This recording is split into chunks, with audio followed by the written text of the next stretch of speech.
Everything changed the day Wellington started whispering Katherine Mansfield's name, the prodigal daughter who had become both a scandal and a legend across two hemispheres.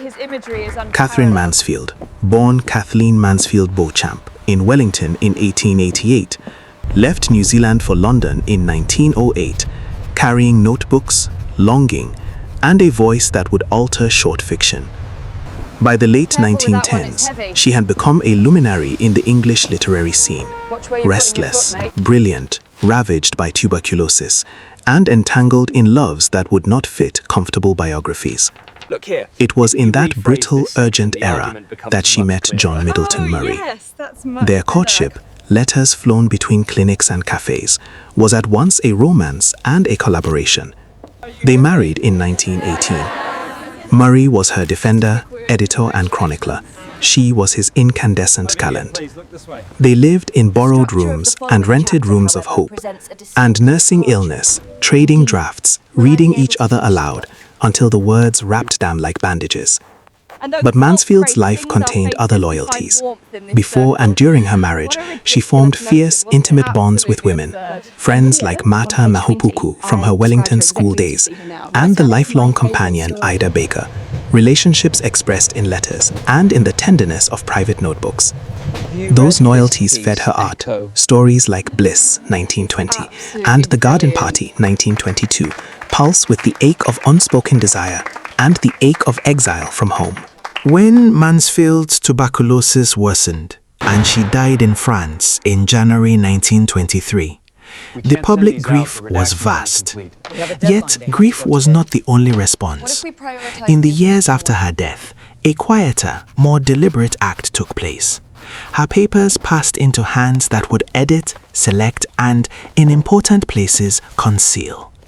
John Middleton Murry became the steward of her reputation. He arranged posthumous connections, wrote her biography, and controlled the flood of her correspondence to the reading public. Here, the story turns conspiratorial, not in cloak and dagger fashion, but in the slow, institutional way reputations are made.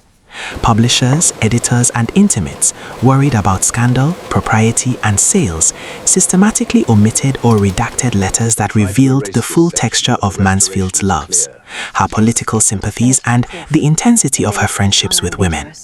Across continents, an apparatus of taste and protection conspired to transform a messy, bisexual, intensely modern life into a slightly sanitized legend, the frail genius nursed by a devoted husband. The conspiracy was layered. Some edits were compassionate, protecting surviving friends and families. Some were commercial, a market for a certain kind of genius. And some reflected the era's discomfort. The result was a portrait that left out the very things that fueled Mansfield's imagination. Decades later, scholars and editors began to unpick the seams.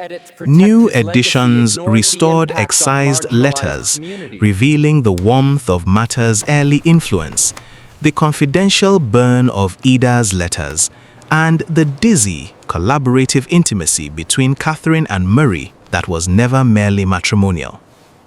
The rediscovered papers complicated the tidy narrative and returned to the public a fuller, truer portrait, a woman whose loves, romantic, platonic, and creative, were as integral to her life as breath.